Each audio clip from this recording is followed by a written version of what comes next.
পালং শাক রান্না করব। পালং শাকটা তাজা ছিল, বাজার থেকে কেটে আনছে আমার হাজব্যান্ড। শাকটা এখন বাইছে ধুয়ে নিব।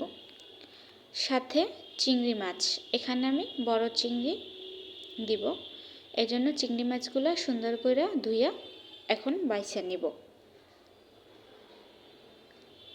চিংড়ি মাছ বাছা অনেক সহজ, বাছা শেষ। সাথে আমি সরিষা, কাঁচামরিচ আর 2টা রসুন ব্লেন্ডার করে নিয়েছি। একটা প্যানে পেঁয়াজ রসুন ভালোভাবে অনেকক্ষণ নিয়ে ভাজা নিব। আমি সরিষা ইলিশ রান্না করব, এই জন্য সরিষা ব্লেন্ডার করে নিচ্ছি।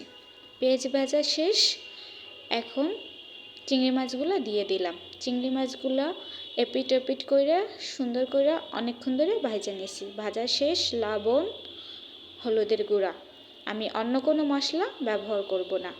একটু পানি দিলাম, কারণ তাজা তাজা শাকের সাথে অনেকেই অনেক রকমের মশলা দেয় দেখি, এগুলো আসলে আমি দেই না, তাইলে স্বাদটা আমার মনে হয় মশলাই খাইয়ে ফেলায়।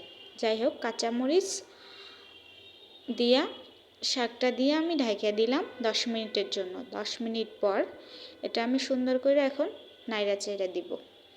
এরকম কইরা পালং শাক খাইতে কিন্তু অনেক বেশি ভালো লাগে, বিশেষ করে আমার কাছে।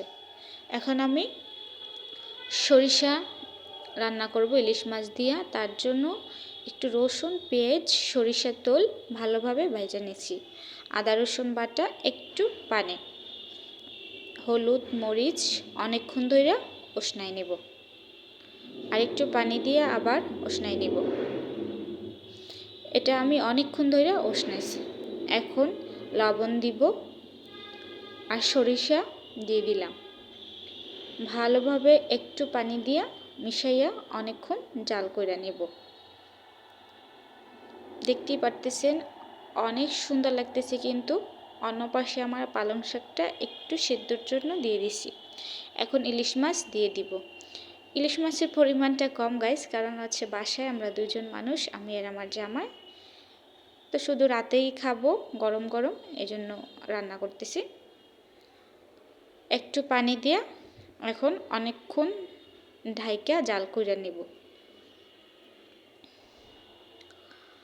আমার সরিষা ইলিশ অনেক পছন্দ, ইলিশটাই পছন্দ আসলে। ভাজি, কাঁচা রান্না, সরিষা যেভাবেই রান্না করি অনেক ভালো হয়। যাই হোক, আমার রান্নাটা শেষ পর্যায়ে। এখন পরিবেশন করব পালং শাক সরিষা ইলিশ। গাইজ, অবশ্যই বলবেন আমার রান্নাটা কেমন হয়েছে।